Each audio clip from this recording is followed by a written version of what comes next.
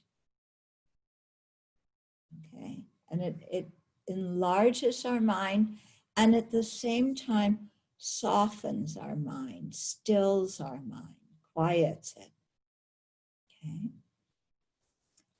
The Chinese and Tibetan versions of the long mantra are different, but you can tell that they were probably once the same in Sanskrit, but then the Chinese pronounce Sanskrit in a Chinese way, and the Tibetans pronounce Sanskrit in a Tibetan way. Okay. But, you know, the mantras are quite similar, and both of them have very beautiful melodies. You know? And when you know, visualize Chenrezig or Kuan Yin, and you recite the mantra, and you think about compassion, yeah? You think about everybody wants happiness, nobody wants suffering. And love is wanting beings to have happiness and its causes. Compassion is wanting them to be free of suffering and its causes. So you think about those qualities and you try and generate them towards other people. So when you do that, it's easier to start with somebody who you know and you respect, somebody that you're in love with and you're attached to, okay?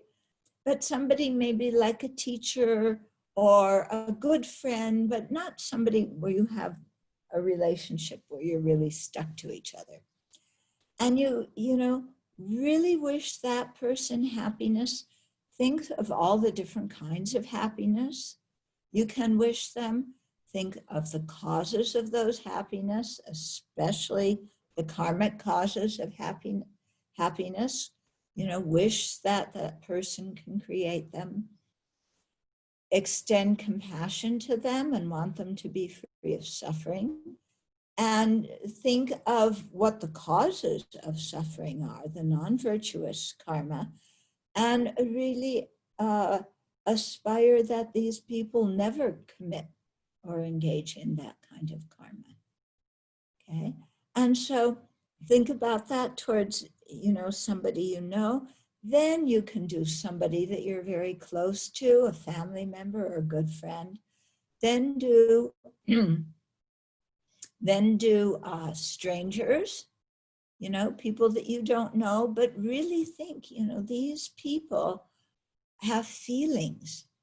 Yeah, all the people, when you're stuck in a car jam in Indonesia, okay, in Jakarta, I've been stuck in them many times. It's like you're in a parking lot on a highway, you know, and one good thing is you look around at all the other people in the cars and you think, you know, they want happiness and freedom from suffering just like I do. Yeah. And they also want to be out of this traffic jam just like I do. And so we extend compassion toward them. We extend love to them. Yeah. So towards strangers, we can do this. And then you get to the people that you don't like, okay? The people you don't approve of, the people who threaten you, who give you the creeps, who you just do not want to be around. And you remember that the Buddha worked very hard to attain full awakening for 3 countless great eons, practicing the 6 paramitas. And he did that for the benefit, so he could be of great benefit to every single sentient being. So that includes all the people I don't like, all the people who threaten me, all the people who harm me. Okay, everybody. It includes the cockroaches. Yes, even the cockroaches. It includes flies. It includes mosquitoes. Okay? And so we try and extend loving kindness to all of them and extend compassion to them. Now, you might say, how can I have compassion for somebody who harms other living beings? That's impossible. Okay?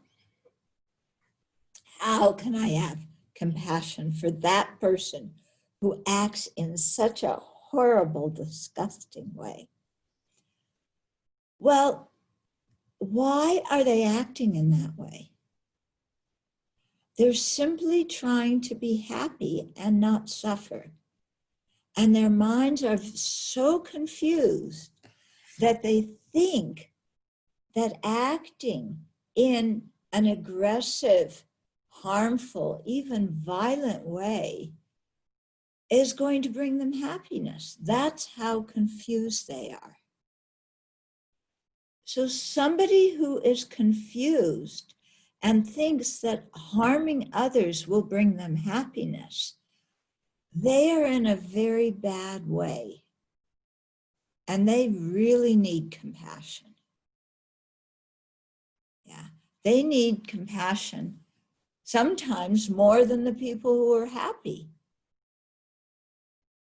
Okay, so when we wish those offenders happiness and its causes, we're wishing them to have a peaceful mind, a mind that is attracted to engaging in virtuous actions. Okay. We're wishing that they don't feel afraid, because it's often when people feel afraid that that's what makes them act in an angry, aggressive, violent way. So we're wishing that this person, you know, can be calm, can be serene, can be relaxed, that they can feel safe. And we imagine them feeling safe. We imagine them being relaxed. And in that way, we extend compassion to them. We extend love to them. Okay?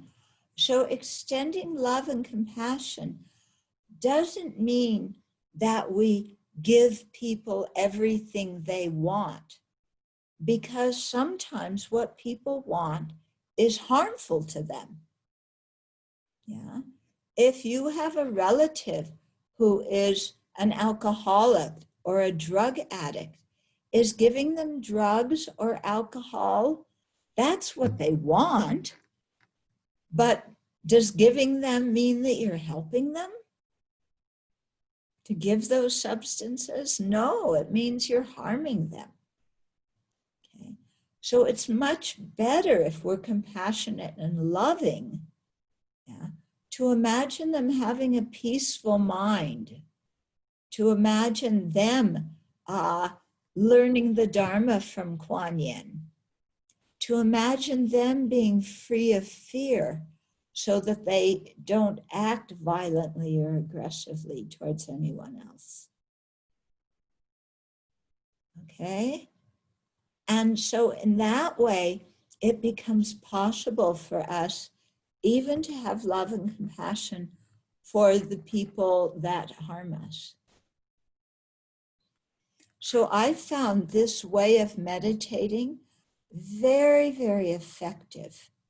Yeah, especially right now with the pandemic going on. And I don't know in Indonesia, but in America, our politicians, our leaders are not taking good leadership, are not helping the people. Yeah, and as a result, the pandemic, the virus is really out of control here. So it's very easy for me to get angry at the leaders because they're the ones who are responsible to take care of the citizens. We elected them to be leaders and they aren't doing their job. So it's so easy to get angry at these people. But when I think, why are they acting that way? Why are they doing things that seem to harm others instead of help them? And then I realized, oh, it's because they're confused. Yeah, they're confused. They're afraid themselves.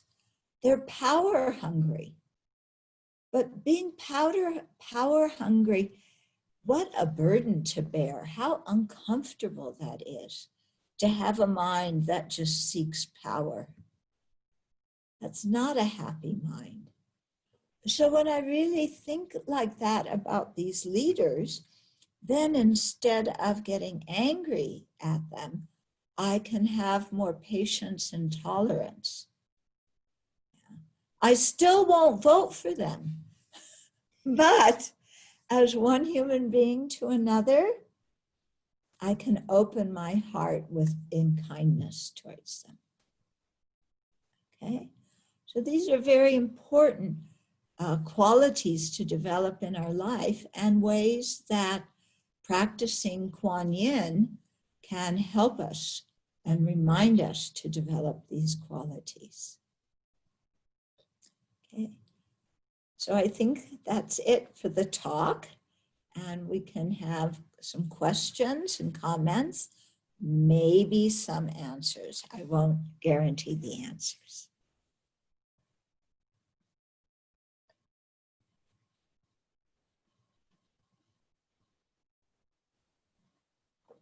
I can't hear you, Johnson.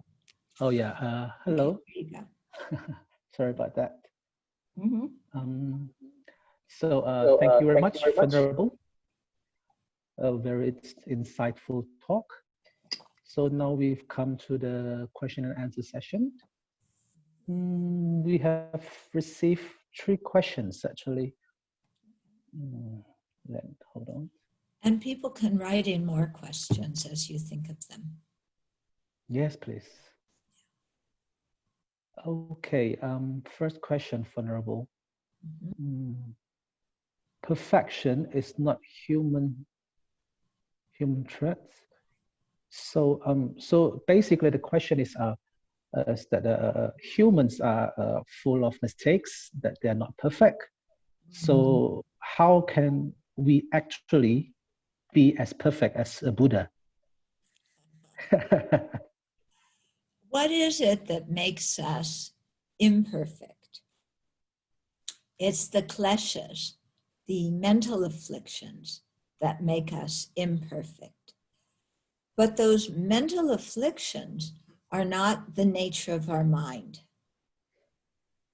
So our mind is like the clear, open sky that sometimes has clouds in it. When the clouds are in the sky is still wide open and empty and pure.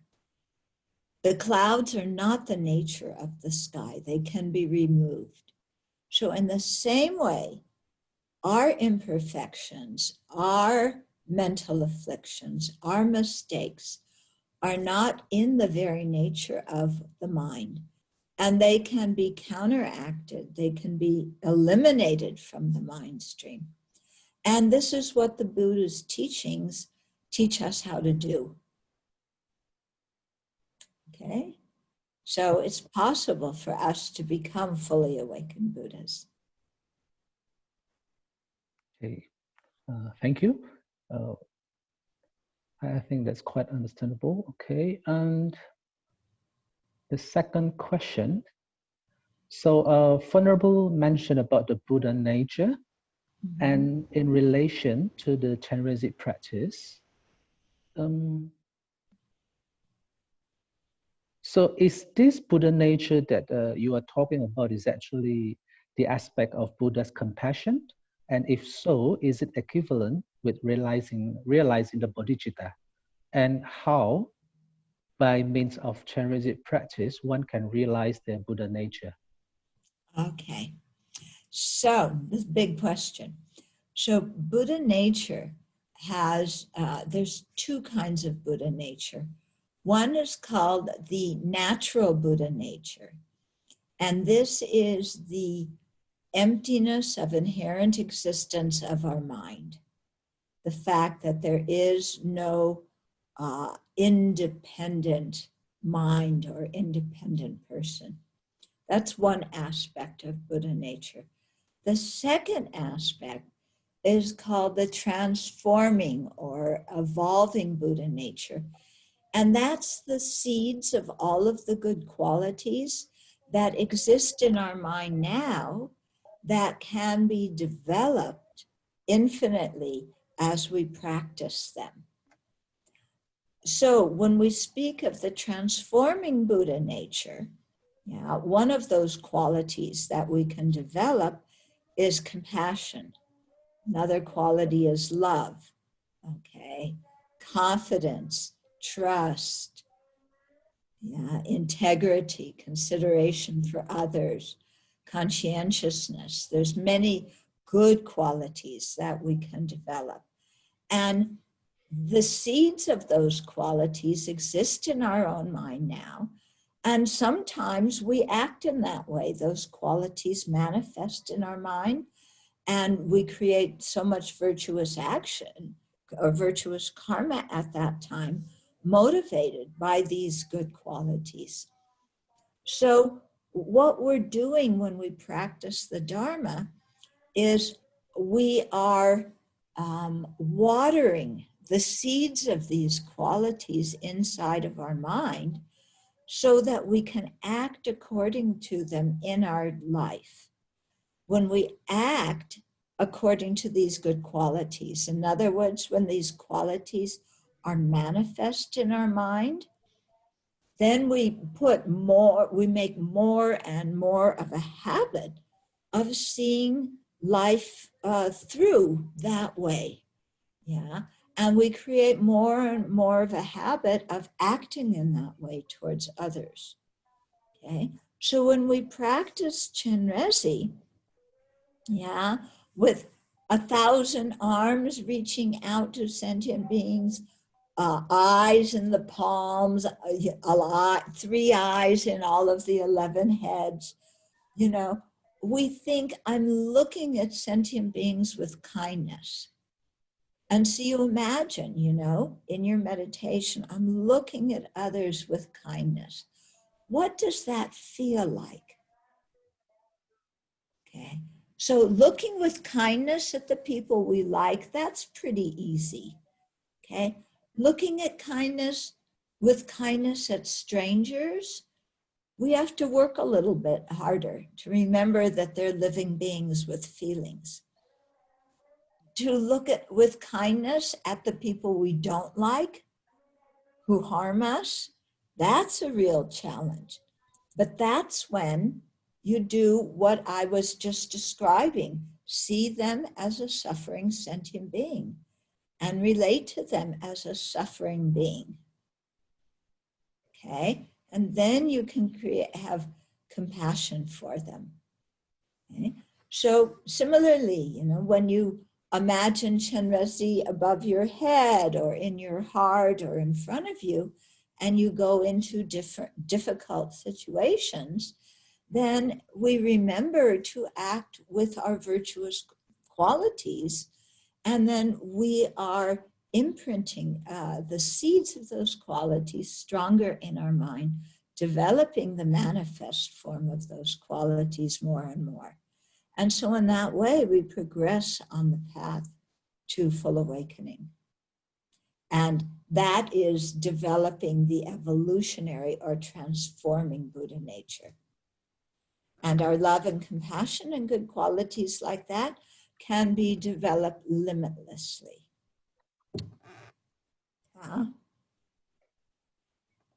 So from a Buddhist viewpoint, we should never criticize ourselves and tell us ourselves we're horrible people. We should never get depressed about ourselves, because we have the potential to become a fully awakened Buddha. And there's no way that anyone or anything can take that potential away from us.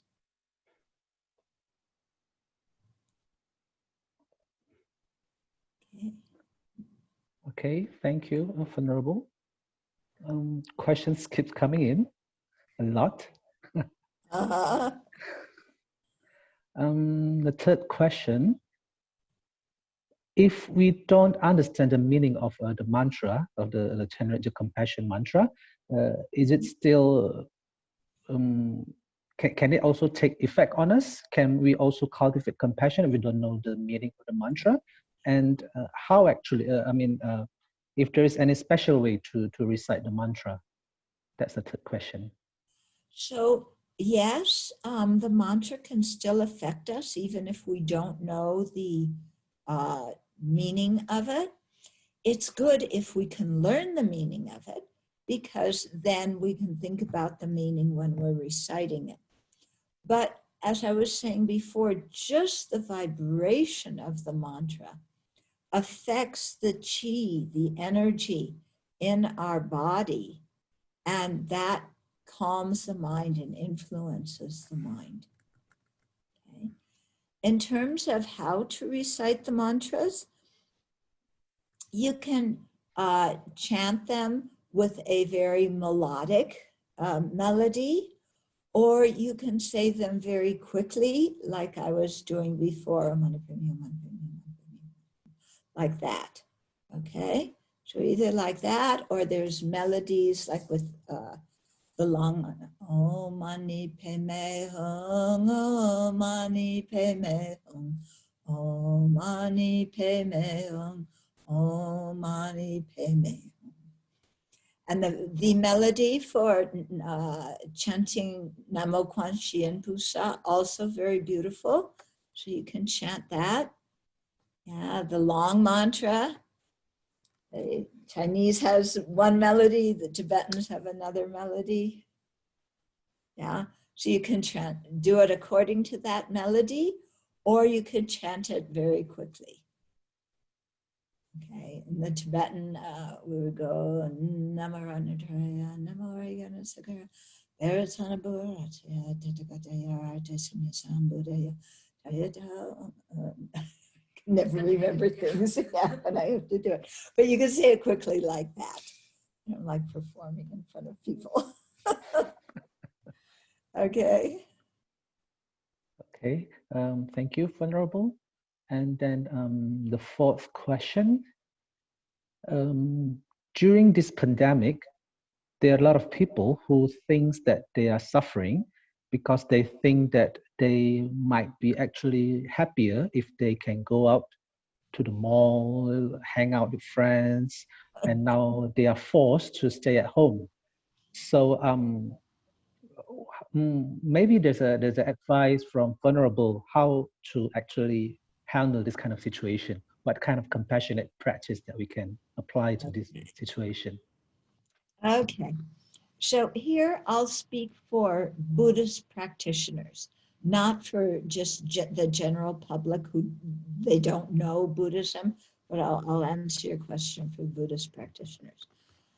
The pandemic and having to stay at home finally gives us the time to do more meditation, to read Dharma books, to listen to Dharma talks or watch videos of Dharma talks online. There is so much you can do when you don't have to go out to bars and restaurants and movies and the beach and things like that. Really, it opens up your time. And now you have time, you know, because you're usually like, oh, I'm so busy. I can't go to the Dharma Center for the teaching. I would really like to go, but I'm so busy, la. Well, now you aren't so busy. You can watch online. You can watch, there's tons of stuff that are live programs. I know on my website, on other people's website, so many archived teachings. You can listen, you can watch. So there's no reason to be bored. You finally get to do all the things that you were saying you wish you had time to do. Yeah, you can do some more meditation. You can do more chanting.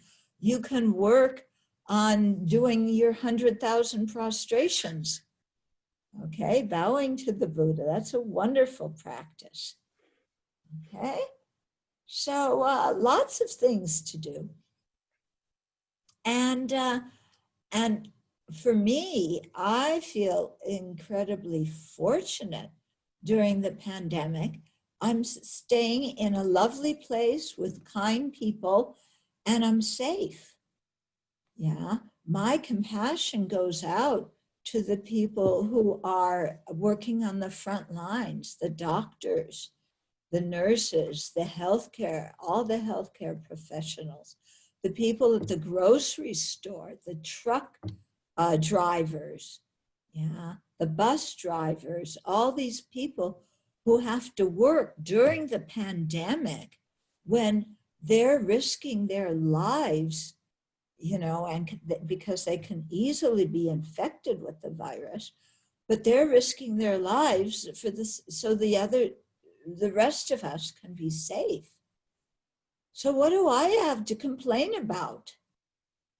You know, I really stand in awe and in great appreciation for these people.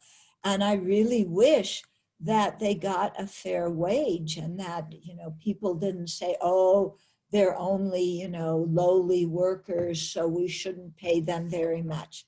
No, these people are the ones who are holding society together. Yeah, so I'm very grateful to them. Mm-hmm.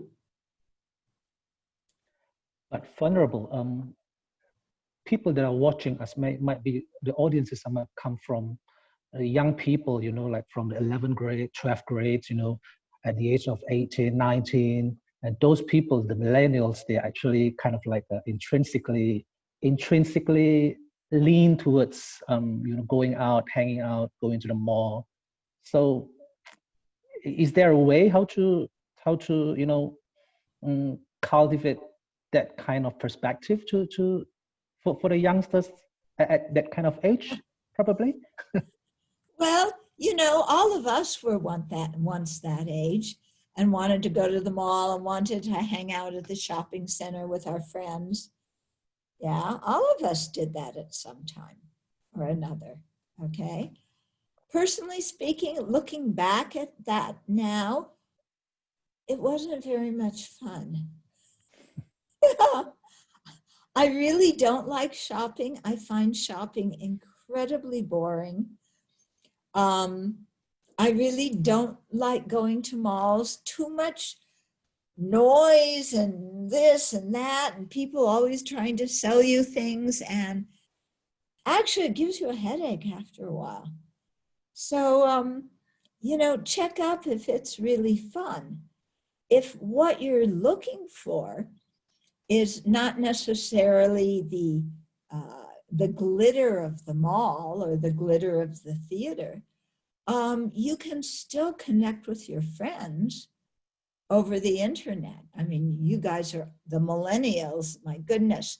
I think your phone is attached to your arm and you never separate from it. So, you know, when you shake somebody's hand, they're shaking your, you know, it's two phones shaking. Okay. So you can still communicate with your friends.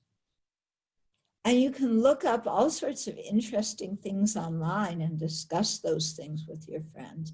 And people are doing so many online programs now that are really interesting. I know a lot of us, you know, because of the demonstrations that have happened in the US recently, a lot of people are now learning more about American history and the history of racism. Okay, so you can learn about that kind of thing. If you like gardening, you can go online and learn about gardening. You know, you don't have to hang out at a mall to have fun. There's many other things you can do. And I think all of you probably have a very inquisitive mind that wants to learn about other countries, other people, other ways of doing things. And now with the internet, you can, you know, learn about some of that stuff while you're at home and talk about it with your friends. Okay. And then when you go outside, you can get exercise. Instead of just walking around the mall, you know, exercise is really good for your health. And I don't know about there, but here they allow people to go outside for exercise as long as they're far away from other people. Yeah. So basically, it's a substituting with the more constructive behaviors. Yeah. Yeah. Thank you, Venerable. And we are moving on to the next question. Generally, it is easy for us to help people that helped us or beneficial to us, but we tend to avoid people that we don't like. So is there any advice or tips from Venerable how to train our equanimity on this situation? Yeah. There's a whole meditation on equanimity. Okay. A whole meditation. If we had more time, I would lead you through it, but we don't have the time now. But it's a really beautiful meditation whereby we see that, in fact, all sentient beings are equal in wanting happiness and not wanting suffering. All of them are equal in being kind to us. Yeah. And all of them are equal in having some good qualities and some bad qualities. And it is our mind that makes them into friends, enemies, and strangers. Okay, so there's a whole way of smoothing out our mind so we aren't so biased. And that's quite important. And also, you know, practicing to see people in a different way. One technique that I use with people that I don't like, who may be hard to have compassion for, is I remember that they weren't always the person that they are now. Let's say now they're 35 years old. I remember they weren't always 35. Yeah. They were once maybe 3 years old. Yeah. Or they were a baby. And people love babies. We love toddlers. Little kids are so cute. All of us, we love them. Okay? So I don't like many of the politicians in America. Yeah. So like Donald Trump. I think of Donald Trump when he was a baby. He was a much nicer person when he was a baby than now. But he was a baby, and he was a cute, innocent baby. And he just got all this conditioning in this life and then all this karma ripening. And all of that turned him into the person he is today, who I have difficulties with. But he wasn't always that person. And in the future, he won't always be the person he is today now. Okay? So if I really think deeply about this, then the mind opens up. And especially in Buddhism, we're taught that all living beings were once our parents, and in particular, our mother. And that when they were our mother, when they were our father, they were kind to us. So it's very interesting to think of the people that you don't like or the people who harm you now as having once been your parents and them being really, really kind and loving to you. Okay. And so, things change from one life to the next. We're different people. But at one time, we had that loving relationship. And in the future, again, it's possible to have a very loving, caring relationship as family members, one to another. Okay, so that helps smooth the mind and equalize the mind towards all these different people. Okay, thank you, Venerable. Speaking about time, actually we are running out of time now, Venerable. But Yeah. we still have, let me count, 1, 2, 3, 4 questions. It is, it's up to Venerable. Do you want to continue, or maybe I just pick one last question? Yes, I think pick one last question. Okay. Okay. Okay.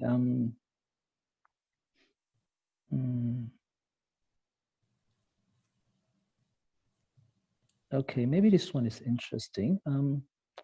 So Venerable mentioned about the compassionate towards ourselves.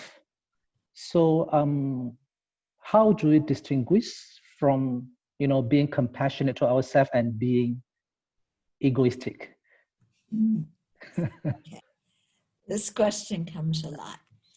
When we're compassionate to ourselves, we have an open heart towards ourselves. We don't continually criticize ourselves. And many people have the habit of being so self-critical and very harsh. Look at me, I made a mistake. Oh, I can't speak nice to people. I'm not attractive. I make all these mistakes. What's wrong with me? I have so many horrible thoughts. If people even knew what they were, nobody would talk to me. This kind of self-talk is really damaging, and it's not true. It's very extreme self-talk. I am such a horrible person. Really? Come on. Yeah, you make mistakes. Join the club. We all make mistakes. You're not any worse than anybody else. Okay? So having compassion for ourselves means that, we have some kind of self-acceptance. We can still acknowledge our mistakes. We still confess them. We still repent them. We still make amends. But we don't feel guilty about our mistakes. We don't blame ourselves all the time for everything. Okay?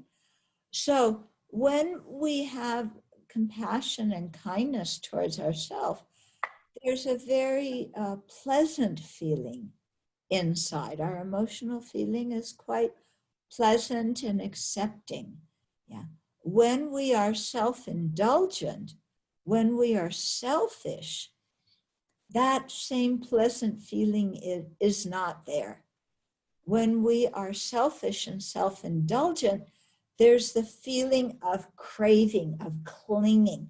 I want this, I want this, I want this, I want this, I want this, I want this. I like this, I don't like that. Give me this, get that away from me.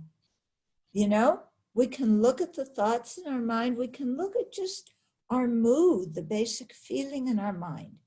And if there's a lot of restlessness and craving and clinging and, being very judgmental and opinionated, then we're going into self-centeredness, selfishness, self-indulgent. But, when we accept ourselves, when we do our best, then, we feel okay inside.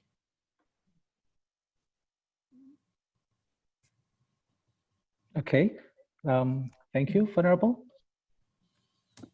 So, so we have come to the end of our very beneficial session today.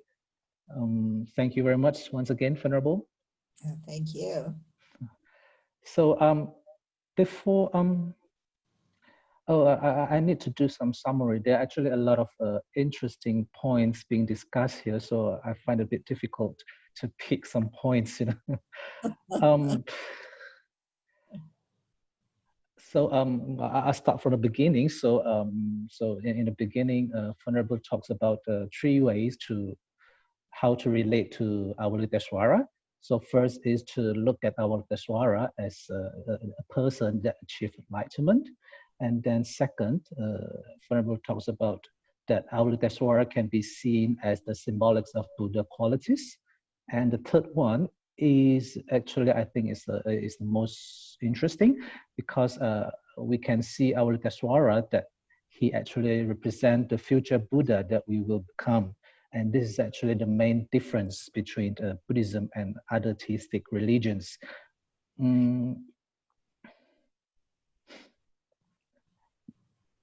So with this understanding, we